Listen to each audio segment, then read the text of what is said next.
Herkese merhaba arkadaşlar. Bu videoda sizlere nasıl telefondan kaliteli video çekebilirsiniz bunu göstereceğim.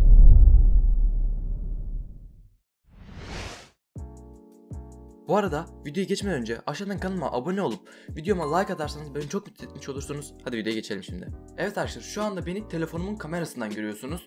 Kalitesi böyle bir şey. Ama bir de aynı anda yandan asıl kameramdan kayıt da alıyorum.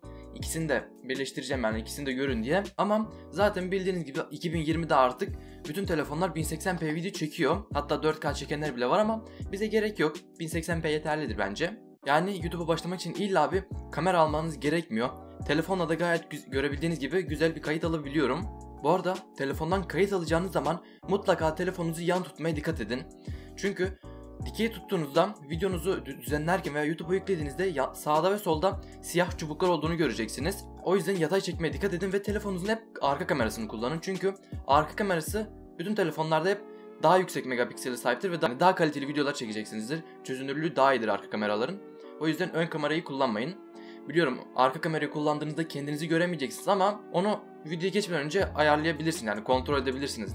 Ortada mıyım, kadraja sığıyor muyum, çıkıyor muyum, çıkmıyor muyum diye onu kontrol edebilirsiniz. Bir diğer önemli şey ise ses. Sesi telefonumuzun mikrofonundan almayacağız bu arada. Çünkü telefonumuzun mikrofondan alırsak çok net olmayabilir veya telefonun mikrofonunun kalitesi kötü olabilir. O yüzden onun yerine bir yaka mikrofonu kullanacağız eğer ki yaka mikrofonunuz varsa. Yoksa dert etmeyin, internette 1-2 dolara bulabilirsiniz, çok güzel. Tabi dolar şimdi biraz yükselmeye başladı, evet biliyorum, ama çok ucuza güzel yaka mikrofonları bulabilirsiniz. Benim şurada 1-2 dolara aldığımda, dolar o zaman daha 4 falandı ki zaten dolar beni etkilemiyor, burada lira kullanmıyoruz. Ve yani onunla da videolar çektim, bu kanal olmayabilir ama çok güzel videolar çektim onunla da. Gayet kaliteli ses alıyor.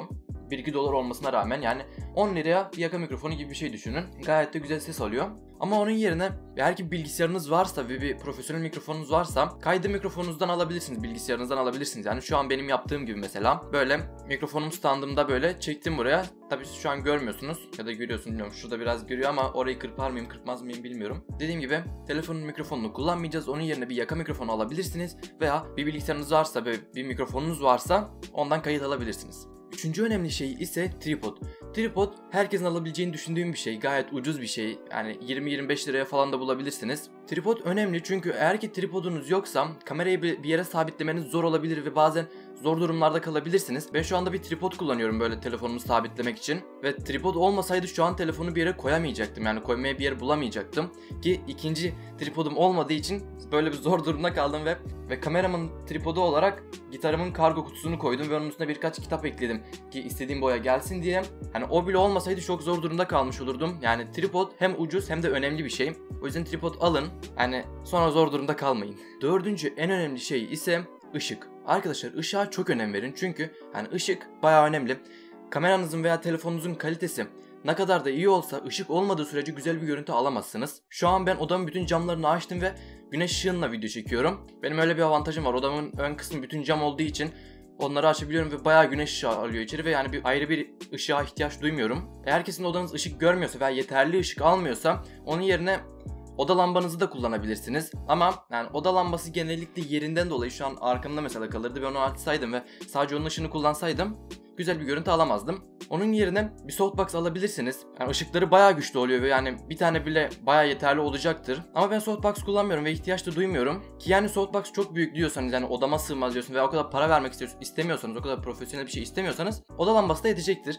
Evet, yani bildiğiniz oda lambası, masa lambası, daha doğrusu oda lambası diyorum, pardon. 2 tane masa lambası alsanız, biri sağdan biri soldan böyle koysanız, yani yüzünüzde gölgelenme olmasın diye, işinizi çok iyi görecektir.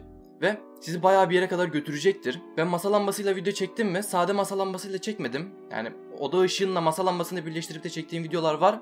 Tabi bu kanalda değil, onlar daha eski kanallarımda yapmıştım onu. Bu kanalda daha çok güneş ışığıyla oda lambamı birleştiriyorum. Masa lambasını pek kullanmıyorum. Ama güneş ışığının kötü bir yanı var. Hani güneş ışığı eğer ki hava yağmurluysa ben video çekemiyorum. Veya sadece gündüzleri video çekebiliyorum. Çünkü geceleri güneş olmadığı için bir ışık kaynağım olmuyor. Ve o da beni zor durumda bırakabiliyor. O yüzden softbox almayı düşünmüştüm ama şu an böyle idare edebilirim diye düşünüyorum. İlerleyen zamanlarda illa almam gerekecektir ama. Arkadaşlar videonun bundan sonraki kısmı daha çok bilgisayarı olmayanları ilgilendiriyor. Tabii siz isterseniz izleyebilirsiniz ama yani anlatacağım şeyler sadece telefondan, hani bütün YouTube işini telefondan yapmak isteyenler için. Eğer ki video çekerken telefonunuzun ekranını da kaydetmek istiyorsanız, yani bir telefon ekran kaydı almak istiyorsanız, onun için en iyi ekran kaydedici programlarını sıraladığım video şuradaki i butonundan ulaşabilirsiniz. O videoda 3 tane birbirinden güzel ekran kaydetme programı tanıttım size. Hepsi bedava kullanımı. Hepsini Google Play'den veya App Store'dan indirip kullanabilirsiniz videolarınızdan. Ve bir diğer önemli şey ise bu videoları düzenlemek. Tabii şimdi biz doğal olarak o videoyu çektik. Gittik kamerayı kendimize ayarladık. Tam ortada mıyız diye kayıt tuşuna bastık. Ondan sonra kayıt bittikten sonra gittik onu kapadık falan. Hani onları videoyu koymak istemiyoruz o kısmı. O yüzden onları çıkarmak istiyoruz. Bunun için de edit programı gerekiyor. Yani videomuzu düzenlememiz gerekiyor. Onun için de en iyi 3 edit programını sıraladığım mobilde videoyu tekrardan şuradan ulaşabilirsiniz. Biliyorum sizi videodan videoya geçiriyorum ama hepsini bu videoda tanıtamayacağım için o videolardan bakıp hoşunuza gideni indirebilirsiniz. Ve videolarınızı oradan düzenleyebilirsiniz telefondan. Ki sonuç olarak güzel bir video olsun elinizde. Ve ondan sonra onu YouTube'a yükleyebilirsiniz. Evet arkadaşlar bugünlük bu kadardı. Bu videoda sizlere nasıl telefondan güzel bir kayıt alabilirsiniz bunu gösterdim. Umarım video işinize yaramıştır. Eğer ki video işinize yaradıysa aşağıdan kanalıma abone olup videoya like atarsanız beni çok mutlu etmiş olursunuz. Bir sonraki videoda görüşmek üzere.